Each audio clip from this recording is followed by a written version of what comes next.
ಸ್ವಸಹಾಯ ಸಂಘಗಳ ಸಂಖ್ಯೆ ಮತ್ತಷ್ಟು ಹೆಚ್ಚಳವಾಗಬೇಕು. ಇದಕ್ಕಾಗಿ ಸ್ಥಳೀಯ ಒಕ್ಕೂಟದ ಪ್ರಗತಿಗಾಗಿ ಶ್ರಮಿಸುತ್ತಿರುವ ಸಿಬ್ಬಂದಿಗಳು ಯೋಜನೆ ರೂಪಿಸಬೇಕು ಎಂದು ಎನ್ಆರ್ಎಲ್ಎಂ ತಾಲೂಕು ಕಾರ್ಯಕ್ರಮ ವ್ಯವಸ್ಥಾಪಕ ಎಂ ಸುಬ್ರಹ್ಮಣ್ಯ ಹೇಳಿದರು. ಚಿಕ್ಕಮಗಳೂರು ಜಿಲ್ಲೆ ನರಸಿಂಹರಾಜಪುರ ತಾಲೂಕಿನ ಮುತ್ತಿನಕೊಪ್ಪ ಗ್ರಾಮ ಪಂಚಾಯಿತಿ ಆವರಣದಲ್ಲಿ ಗುರುವಾರ ಕೌಶಲ್ಯಾಭಿವೃದ್ಧಿ, ಉದ್ಯಮಶೀಲತೆ ಮತ್ತು ಜೀವನೋಪಾಯ ಇಲಾಖೆ ಸಹಯೋಗದಲ್ಲಿ ಆಯೋಜಿಸಿದ್ದ 2025-26ನೇ ಸಾಲಿನ ಸಂಜೀವಿನಿ ಒಕ್ಕೂಟದ ವಾರ್ಷಿಕ ಮಹಾಸಭೆ ಉದ್ಘಾಟಿಸಿ ಮಾತನಾಡಿದರು.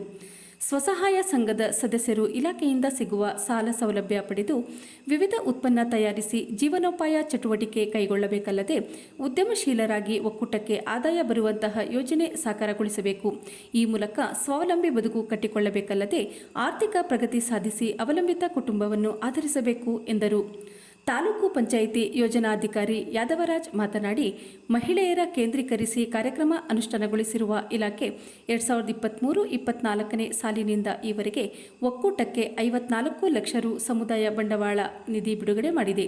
ಈ ಬಂಡವಾಳದಿಂದಲೇ ಒಕ್ಕೂಟ 1.18 ಕೋಟಿ ರು ವಹಿವಾಟು ನಡೆಸಿದ್ದು 2025-26ನೇ ಆರ್ಥಿಕ ವರ್ಷದಲ್ಲಿ 6.92 ಲಕ್ಷ ರು ನಿವ್ವಳ ಲಾಭ ಗಳಿಸಿದೆ ಎಂದು ಮಾಹಿತಿ ನೀಡಿದರು.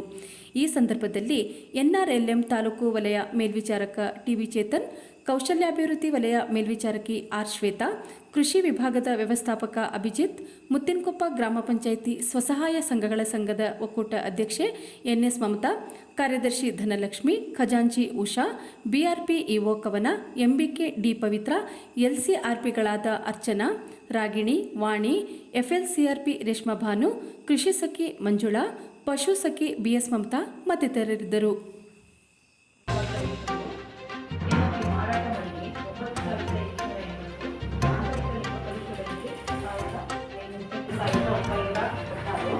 PMFME ಸೇವಾಯುಕ್ತ 2017 ಖರ್ಚಿನ ವಿವರ ಶಾಸನಬದ್ಧ ಲೆಕ್ಕ ಪರಿಶೋಧನೆ 2655 2024-25ನೇ ವಾರ್ಷಿಕ ಮಹಾಸಭೆ 10,000 ಸ್ಟೇಷನರಿ ಮತ್ತು